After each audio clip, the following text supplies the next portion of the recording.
Hi everyone. IKEA store అంటే తెలియని వాళ్ళు ఉండకపోవచ్చు. ఐకియా స్టోర్ లో ఏదైనా వస్తువు కొనాలనే ఆలోచన కూడా చేసి ఉండొచ్చు. ఐకియా స్టోర్ గురించి, దానిలో మనం ఒక వస్తువు కొనడానికి వెళ్ళి మల్టిపుల్ వస్తువులు కొనుక్కొని వచ్చిన వాళ్ళు చాలా మంది ఉంటారు. దానికి వాళ్ళు ఎలా ప్లాన్ చేశారో, సైకలాజికల్ సెటప్ ఎలా క్రియేట్ చేశారో ఈ రోజు మనం ఈ పర్టికులర్ వీడియోలో నేను మీకు ఎక్స్ప్లెయిన్ చేస్తాను. యాక్చువల్గా ఐకియా దాని మొత్తం world wide more than $50 billion sales చేస్తారు. దానిలో ఐకియా ప్రోడక్ట్స్ అన్ని అఫోర్డబుల్ ప్రోడక్ట్స్ ఉన్నాయి.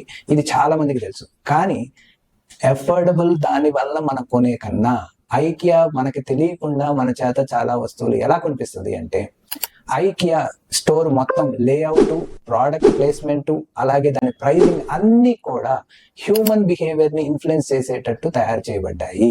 అందుకనే మీరు ఎప్పుడైనా చూడండి, ఐకియా స్టోర్ లో ఒకసారి మీరు లోపలికి వెళ్తే మళ్ళీ మీరు బయటికి రావాలి అంటే ఖచ్చితంగా ప్రతి ఒక్క డిపార్ట్మెంట్ నుంచి మీరు వెళ్లాల్సిందే. అంటే దాని ప్లాన్ వన్ వే సెటప్ చేసింది.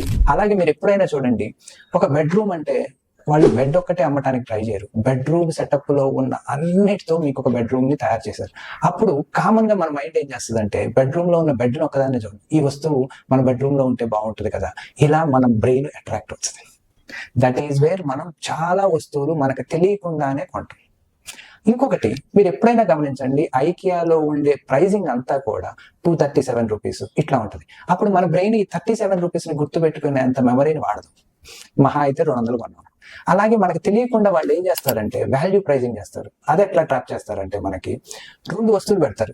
ఒక దాని వస్తువు చాలా ఎక్కువ ఉంది, రెండో దాని పక్కన ఉన్నది ఎక్కువ ఉన్నా మీకు తక్కువ అనిపిస్తుంది. ఎందుకంటే పక్కనే ఉన్న వస్తువుల్లో మీరు ఆ కంపారిజన్ మోడ్ లోకి వస్తారు కాబట్టి. ఎప్పుడన్నా మీరు అది ఫేస్ చేసే ఉంటారు. అట్లాగే మనకి చాలా సందర్భాల్లో మన ఇల్లు ఎలా ఉంటే బాగుండో మనకు ఒక విజువలైజేషన్ ఉంటుంది. ఒకవేళ మనకి విజువలైజేషన్ లేకపోతే ఐకియా స్టోర్కి వెళ్తే మనకు ఆ విజువలైజేషన్ ఫామ్ చేస్తారు వాళ్ళు. దానివల్ల కూడా మనం ఎక్కువ వస్తువులు కొనేందుకు టెంప్ట్ అవుతాం. ఇంకొక పాయింట్ మీరు ఎప్పుడైనా గమనిస్తే, ఐకియా స్టోర్ లో ఉండే బాస్కెట్స్ అన్ని చిన్నగా ఉంటాయి. ఈ బాస్కెట్ అయిపోగానే నెక్స్ట్ మీరు కార్ట్కి అప్గ్రేడ్ అవుతారు. అది కూడా ఒక చిన్న ట్రిక్.